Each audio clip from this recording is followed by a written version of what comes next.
So in the last lecture we proved that a prime ramifies if and only if it divides different, and this way we get that there are only finitely many primes that ramify in any finite extension of a number field. Of course, if you take infinite extensions, you can have infinitely many primes ramifying. So this result only applies to finite extensions.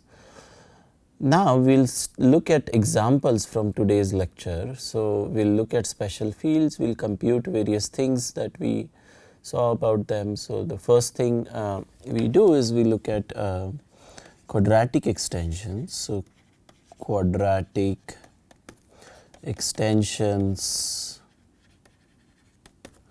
of Q, and although I am saying these are special examples, there is a rich theory in each of these examples. So the theory of quadratic extensions is of rational numbers is very rich. For example, you can take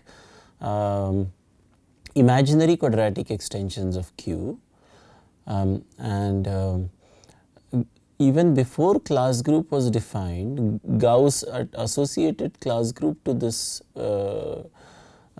family of quadratic extensions, and this is, we will study this briefly, and he conjectured that there are only finitely many imaginary quadratic number fields with class number 1, and in fact he wrote down a complete list of it.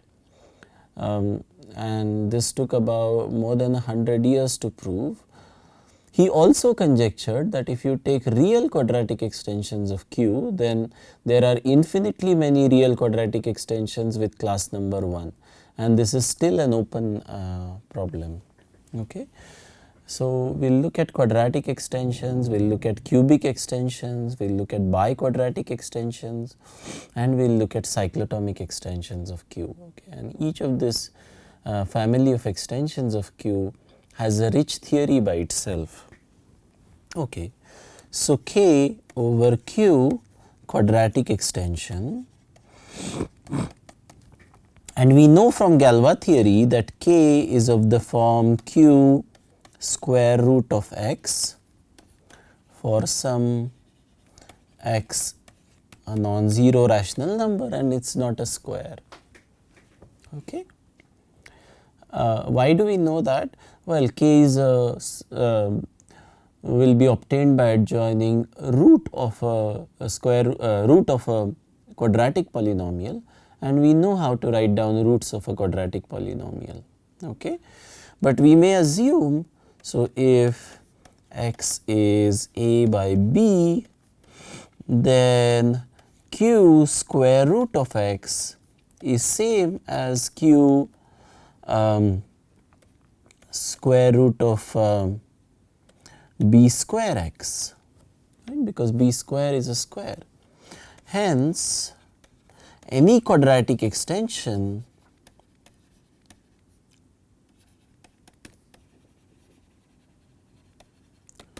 of Q is of the form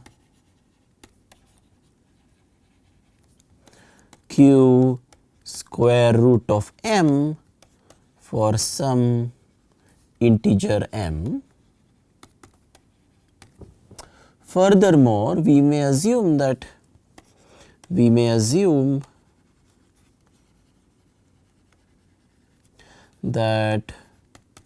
m is square free. What does that mean? Square free means no square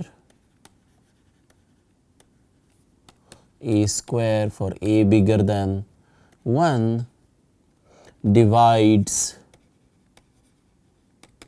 m. Another way of saying that is there is no prime p such that p square divides m.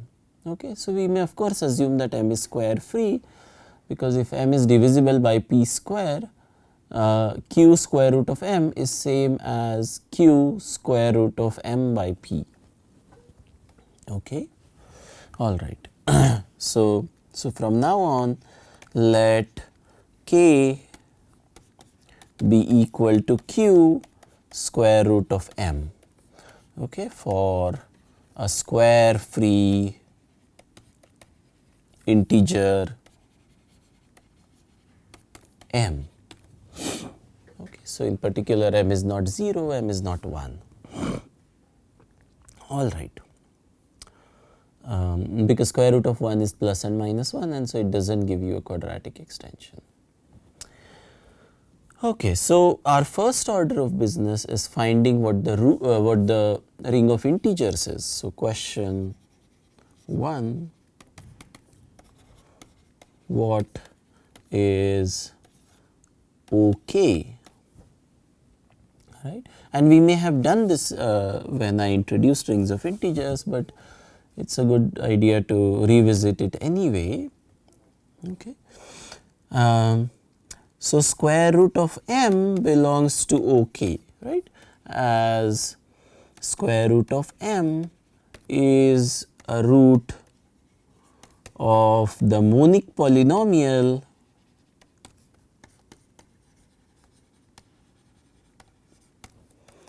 x square minus m equal to 0. Right? Recall what the definition of algebraic integers is. It has to be a root of a monic polynomial with coefficients in z. Okay. I am not asking, in the definition we did not ask that the monic polynomial should be irreducible.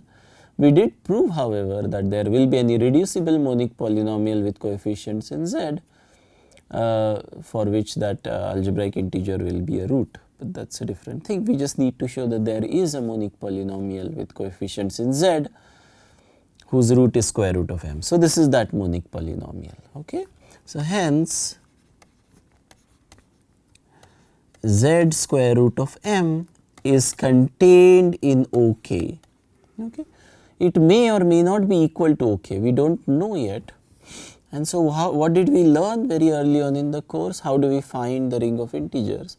Well, we compute delta square 1 square root of m.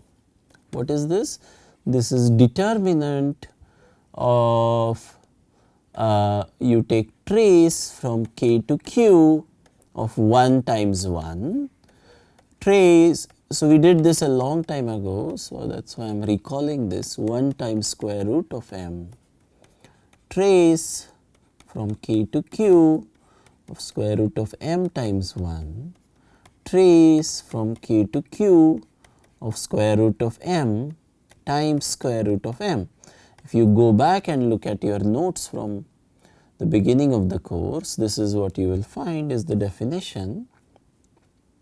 Okay, so what is this? This is determinant of trace of 1. This trace is always from k to q. Trace from k to q of square root of m. Trace from k to q of square root of m. And then trace from k to q of m. Okay. And so if you look at what the definition of trace is, the first element is, the first entry is 2, the second entry is 0, the third entry is 0, and the last entry is 2m. And so the determinant is 2 times m. Okay. Now m is square free, so the only square that divides this delta squared 1 comma square root of m is 2 square. Okay. So hence dk, the discriminant, is either m or 4m. Right? We do not know which one it is. We know that z square root of m is contained in OK, is contained in half z square root of m. So if the first equality holds, then we are done. But what is the index of, so if I look at this,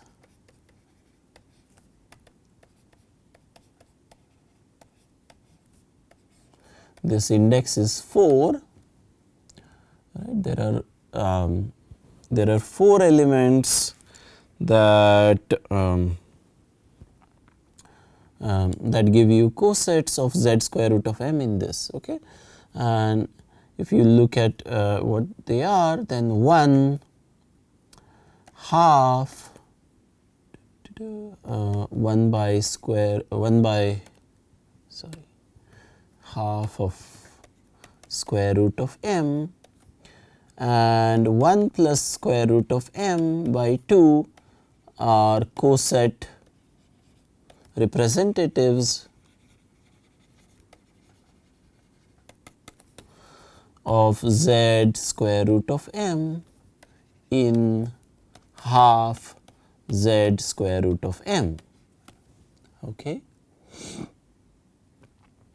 So, clearly half and half square root of m are not algebraic integers.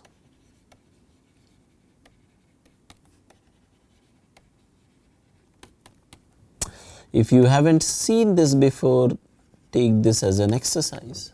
Okay, it is not a difficult exercise, but mind you, you have to show that half of square root of m is not a root of any monic polynomial with coefficients in z. Okay, that's the challenge. You can't just say that it's a root of 4x square minus m and hence it's not an algebraic integer. That's not a valid argument. Okay. You have to show that there isn't any monic polynomial with coefficients in z whose root is half square root of m. Similarly for half, you have to show that there is no monic polynomial with coefficients in z whose root is half. Alright. So, it all depends on whether 1 plus square root of m by 2 is a algebraic integer or not. Okay. And so, what we do is we find the minimal polynomial of this. So, find minimal polynomial of alpha over q, right. So, alpha is 1 plus square root of m by 2. So, 2 alpha is 2 alpha minus 1 square is m, and so you get 4 alpha square minus 4 alpha minus m plus 1 equals 0, and so you get alpha square minus alpha minus m minus 1 by 4 equals 0. Okay. So, the minimal polynomial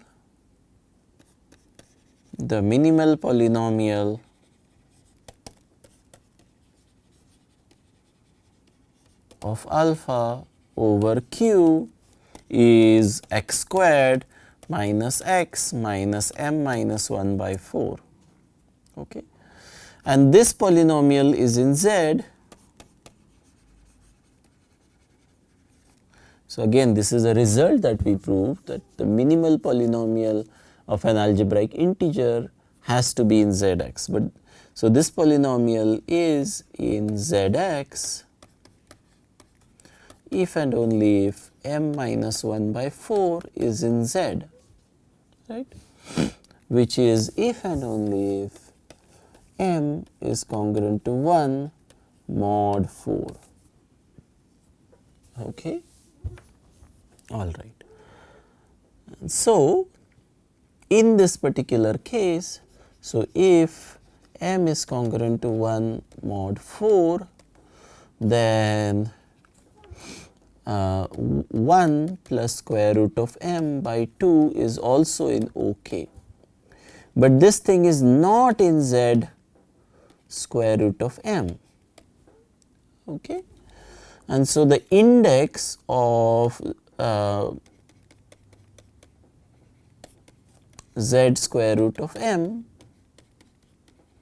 inside this is 2.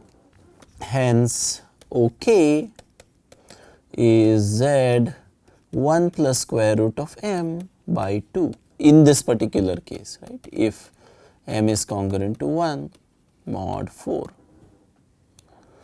Now, if m is not congruent to 1 mod 4, so i.e.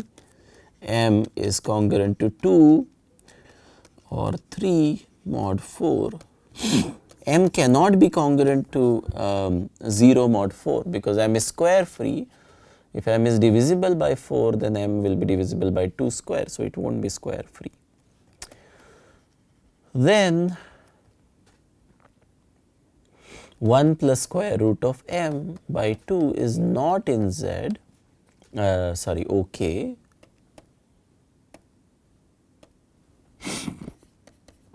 And OK is equal to Z square root of m. Okay. So, as a result, what have we proven? The ring of integers of q square root of m, this is equal to Z square root of m if m is congruent to 2 or 3 mod 4, and it is Z 1 plus square root of m by 2 if m is congruent to 1 mod 4. Okay. Furthermore, we also have computed discriminant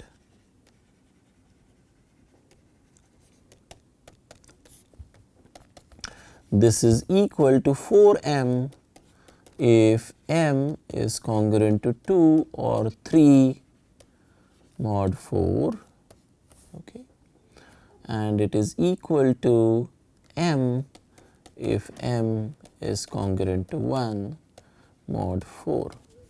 Right. We proved a general result about discriminant, but notice that in this special case we just get it from the whatever it is. So, dk is always 0 or 1 mod 4.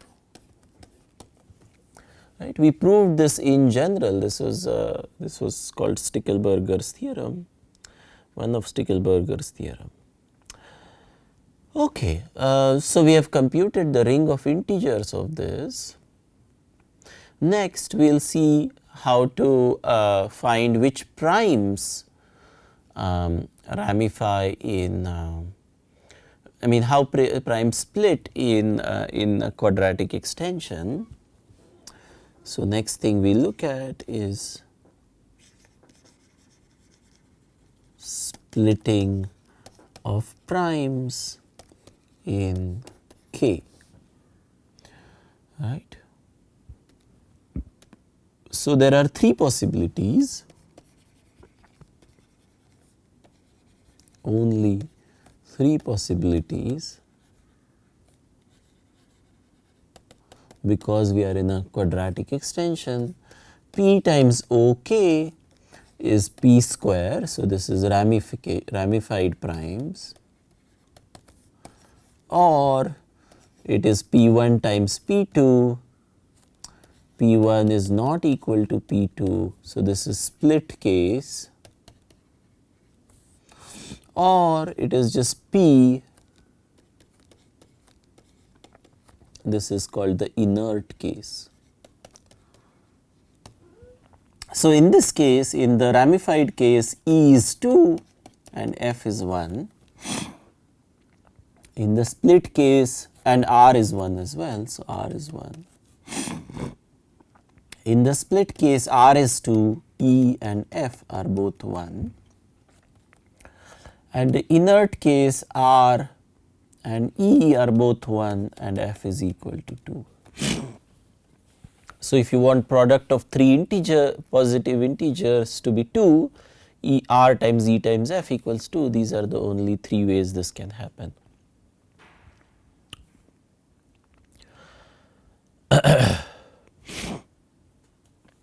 Okay. All right. So, we want to find out which primes ramify in q square root of m, right. So, P ramifies in q square root of m, which is k, if and only if P divides dk, right.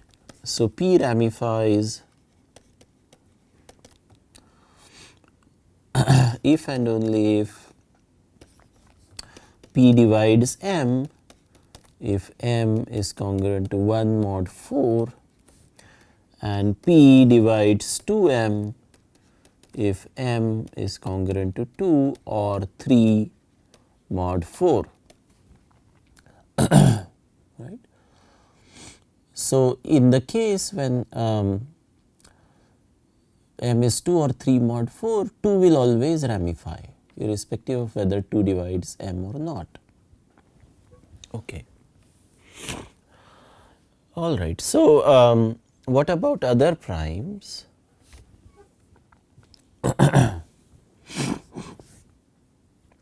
Okay. What about other primes? So, let us say P does not divide the discriminant. Okay. Then I want to find what P times OK looks like. So, this is P1 times P2, P1 not equal to P2 if x squared minus m equal to 0. So, let me write it on the next line. If x squared minus m congruent to 0, mod p has a solution.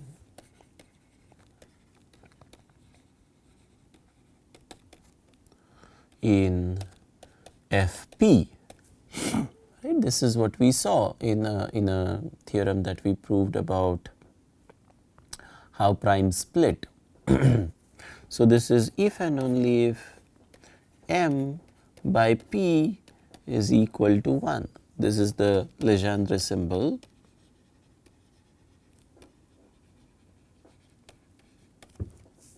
Okay. And P OK is prime, so i.e. P is inert if and only if m by p is equal to minus 1. Okay. So, again further specializing. So, let us say k is equal to q square root of 2. Right. So, P is ramified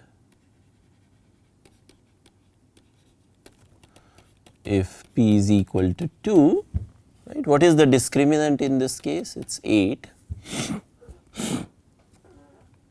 P is split if 2 by P is equal to 1, i.e. P is congruent to 1 or 7 mod 8, right, and it is inert if 2 by P is equal to minus 1, i.e. if P is congruent to 5 or 3 mod 8. Okay. So, you get a complete classification of the splitting behavior just in terms of data that is within Q. Right? This thing is simply within Q.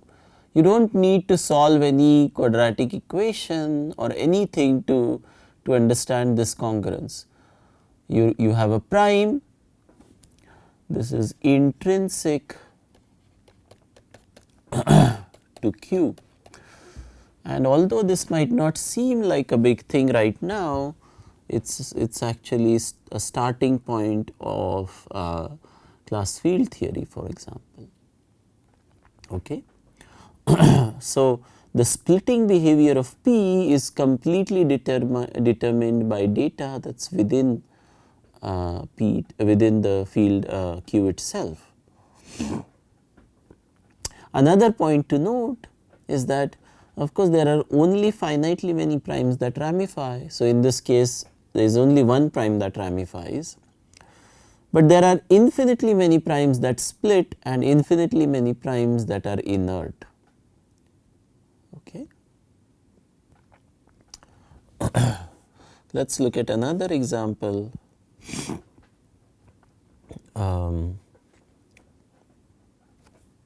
Yeah, let us look at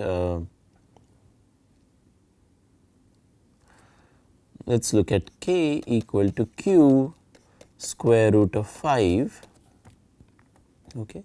And so the discriminant in this case is just 5 because 5 is 1 mod 4, right.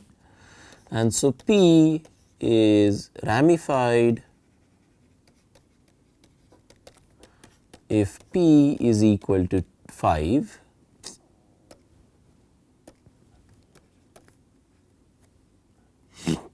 It is split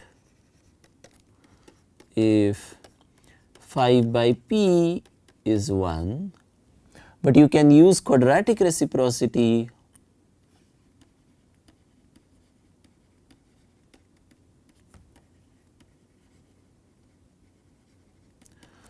gives P by 5 is 1 because 5 is 1 mod 4, and so this is P is congruent to 1 or 4 mod 5. So again you get information about splitting behavior of the prime in terms of a congruence.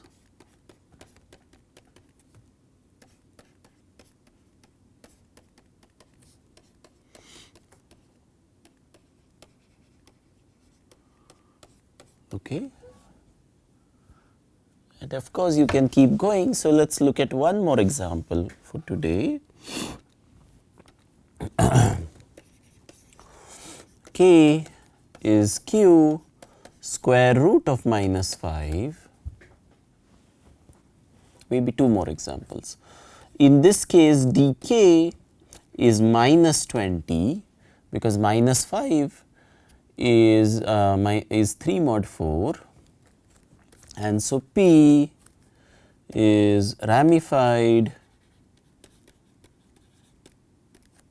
maybe I shouldn't write equal to, maybe is, if P is equal to 2 or 5, it's split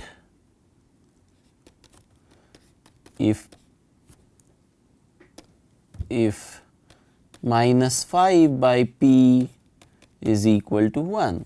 But this is same as saying that minus 1 by P and 5 by P is equal to 1, which is same as saying that minus 1 by P and P by 5 is equal to 1. And we know what happens. So, minus 1 by P is 1 if P is congruent to 1 mod 4, and minus 1 if P is congruent to minus 1 mod 4, or let me write it as 3 mod 4, 3 mod 4, right. And I know that P by 5 is 1 if P is congruent to 1 or 4 mod 5, and minus 1 if P is congruent to 2 or 3 mod 5. Right? And so we can combine these two. Right? So if you want 1 all the time, then either both of them have to be 1 or both of them have to be minus 1. So this is P is congruent to, so if they are both 1, then 1 mod 4 and 1 mod 4 is 1 mod 20. 1 mod 4 and 4 mod 5 is 9 mod 20. But if they are both minus 1, then it's 3 mod 4 and 3 mod 5, or 3 mod 4 and 2 mod 5 is 8. Right? Now, 3 modulo. So I'm trying to use Chinese remainder theorem. So it's 7 mod 20, right? And it's inert if minus 5 by P is equal to minus 1. So this is if and only if P is whatever the remaining classes are. So 3 mod 4 and I don't know, mod 20 11 mod 20, 13 mod 20, 17 mod 20 and 19 mod 20. Okay. All right. So, again it is the case that there are infinitely many primes that split and infinitely many primes that are inert. Okay. So, I think that is a good point to stop today. We will continue with our study of quadratic extensions. So, we saw the splitting behavior with lots of examples. Next time we will try to study a class group of quadratic fields. So, we will not do computations of class number using Minkowski's bound.